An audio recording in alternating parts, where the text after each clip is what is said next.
Hello, welcome. My name is Chris, and in this video, I'm going to give you the top 5 books for learning about Bitcoin, Ethereum, blockchain, the whole thing. Reading about this topic, really just like diving in and slurping up everything you can get on the subject is going to be really important because there's so many things and there's so many different places to start. I've probably read about 15 or 20 books, specifically books on the topic. And in this video, I'm gonna bring you the top 5, starting with the number 1, the Internet of Money. Do you know this guy here, Andreas Antonopoulos? If not, you have a lot ahead of you that's awesome that you can check out because he is one of the most prominent speakers about Bitcoin, blockchain, all this stuff. So what you can do is you can pick up this book, and what you would expect in this book is he has 11 talks that he's given that are in here, and you can see it's about 150 pages. He condenses down 11 of his favorite talks into this book. And he says at the beginning that they're all fact-checked and condensed and they're really readable. There's a lot of really good information here. I could tell you the preface up here. That starts from the beginning. What is Bitcoin, peer-to-peer money, surveillance, security, as well as a lot of, how this is going to fix problems of the internet and bring kind of flattening of the world, giving more access to people, the 4 billion people who don't have access to a digital currency or to banking really. He says here, I'll just read a little bit. There are 2 billion people on the internet and only 1 billion of them have bank accounts. We can change that. So I'm just reading a little bit. As well as there's a quote in here I really like. Saying Bitcoin is like digital money is like saying the internet is just a fancy telephone. So yeah, this is a really power-packed book. It's a great place to start. I think he basically quit his job as soon as in 2009 and just said, I'm gonna teach people about Bitcoin. And he's been doing it for quite a long time. Up at the front here, it says that he's given 150 talks, over 200 podcast interviews, 150 radio interviews. He's written this book and a few others. So this is a great place to start. I would highly, highly, highly recommend this. I think everyone in the world needs to read this. It's a great one. I also covered this on my podcast. I'll put a link down below where I go about a half an hour into highlights, takeaways, and things to learn from this. So this is my number 1 book.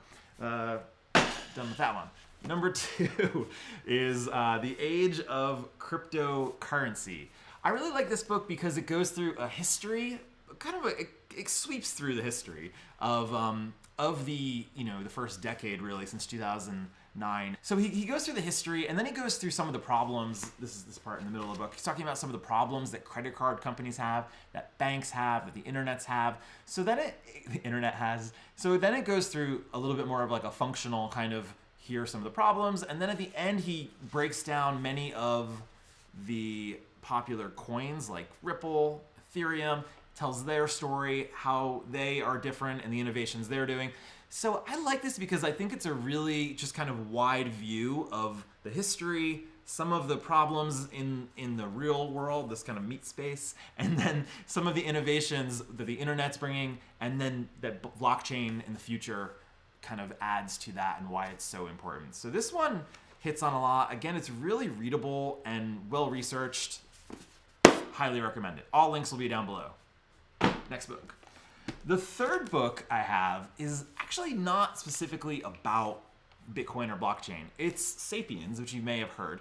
And the reason I'm sharing this book is the third book, and the rest of them are specifically about crypto, so hold with me for a second. But this book really, I read this earlier, about a year ago, and when I read it, this really changed my thoughts on the cryptocurrency space. I had some investments and I really did believe in the space. But when I read this book, this is a history of humankind.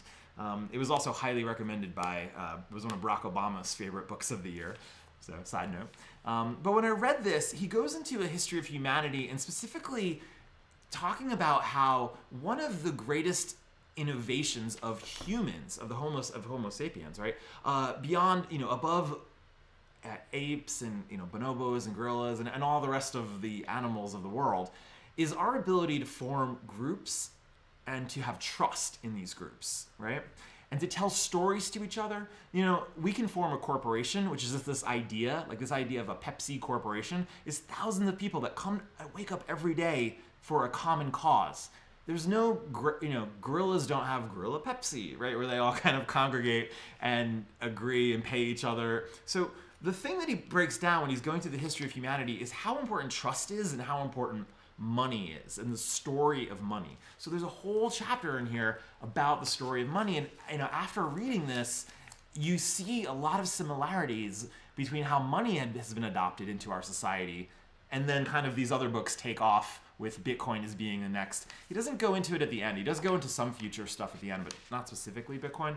But just to give you an idea, I'll read a quick excerpt here to give you a sense how it reads. So he talks about money and he's saying, in fact, even today, coins and banknotes are a rare form of money. The sum total of money in the world is $60 trillion. So there's $60 trillion of all the money in the world, right? But, and here's the thing, but less than, but only $6 trillion of that is an actual physical form, right? So there's $60 trillion, of which only about 10% is actual physical form. All right, I'm gonna pause right there, but this is really fascinating because the argument that he's making here is that money is already a digital currency in an idea. We tend to think of money in dollars as something that we can see and have, right? But your money in your bank account, your money that you get every week, your check for your company, for your job you work at, it's already kind of digital money. And anyway, so that's kind of where he goes. And he's starting before money, actually. He talks about, some of the early forms of money, trading cowrie shells and tulips and that whole thing. So this book really gave me faith in the idea of consensus and trust. And yeah, I'd say this one sold me, even though it's not specifically about Bitcoin. It's a very important book. I love it. Back to more specific books on crypto. This one is called Cryptoassets, and this is perfect if you are interested in investing. I mean, it's good for everybody, but specifically, I would say there's a lot of good stuff in here for investment. I like right in the beginning, so the idea with this book is he's trying to give some vocabulary around the question of how do we value cryptocurrency? Like what kind of valuation can we award to it, right? And is it an asset, a security, all these kind of questions. He talks about it in terms of, he says, the terms cryptocurrencies and altcoins convey only a fraction of the innovation that is occurring in the crypto asset economy. Not all 800 existing crypto assets are currencies, et cetera, et cetera. So he kind of breaks down this taxonomy of talking about them as tokens, some as currencies. Bitcoin's a currency, Ethereum's a token. And this idea of crypto assets is perhaps a better way to speak of the cryptocurrency space because it's more true. So this is this whole deal, but there's more exciting stuff in there. I find that fascinating because I do think we need a common vocabulary. But then from there, he goes into looking at the value. So once we have a way to talk about it, he looks at the valuation, Ethereum's trading, like all the different trading, Ripple's decreasing value over time. Well, that's not but it's looking at different charts of as it's gone down and up. The volatility, comparing Dash and Bitcoin, comparing startups. If you invested in Facebook in 2013 versus Bitcoin, what you could expect. So the whole thing is really about thinking about ETFs and ICOs, and so it all goes into that. How do you value this currency? First, we have to have a vocabulary about how to talk about it, and then from there, looking at stocks, startups, VC funding, and making some predictions on how the future might go with investing. So this is a really good book for investing. And finally, can you guess what the fifth book is? It is Mastering Bitcoin, also by, he started it off and he's ending the list, Andreas Antonopoulos. So again, Andreas, in this book, this one is really good for developers. There's a lot of code in here. Check it out. That might scare the hell out of you, depending on who's watching. There's a lot of code in here, and he breaks down, how the QR codes and the blocks work. You can see how the links work and the blocks, and how you can run some code, some GitHub repositories where you can find code. The first 30 or 40 pages are actually really readable, and you don't have to be a developer. And the reason I'm recommending this book is, even if you're not a developer, I think it's useful to understand some of the technical, going one level deeper, the technical words like private keys, public keys. What are those? Like he goes into explaining all that. Like in this part here, keys, addresses, and wallets, chapter 4, he says ownership of Bitcoin is established through digital keys, Bitcoin addresses, and digital signatures. Digital keys are not actually stored in the network, but are instead created and stored by users in a file or simple database is called a wallet. So why is that important? Well, like that for example is important for understanding the difference between Coinbase and Trezor, right? Between hot wallets and cold storage. So how to keep your own money secure by understanding some of where the private keys go, the public keys go, how the money actually sends, gives you a deeper understanding of the network and currencies of Bitcoin, et cetera, et cetera. So this one's really, really awesome.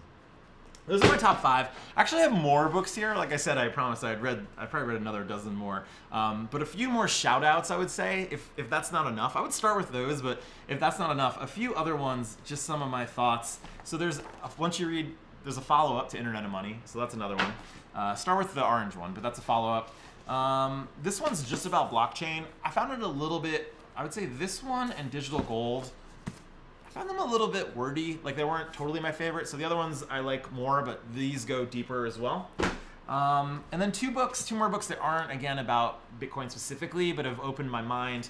Out of Control is actually from 1999 about how the original internet and thinking about complex systems came about from one of my favorite authors, Kevin Kelly. This guy's a genius. So I read this in 2000, like when I was in college, and this guy, just thinking about how the internet and the complexity of these bees are thinking about the decentralization of swarms and how decentralization also has control. Brilliant book. And then Thinking in Systems is really great as well for just thinking about how large systems and vocabulary work, and there's tons of examples and drawings and fun stuff in here. So those aren't Bitcoin specific, but those are my follow-up the next 5 books. So all the links will be down below. If you have any questions, put them in the comments. Let me know. I'm happy to help and tell you anything that I can do to help. I also have videos here on YouTube, which you can watch. Check those out. And I teach a crypto course at Columbia University and also online at onemonth.com. Blah, blah, blah. All the things are down below. So check that out. All right, this was fun. Bye. Cheers. This was a long video. Thanks for watching. Cheers. No, cheers. When you cheers, you push the glass to the camera. That's how it usually works.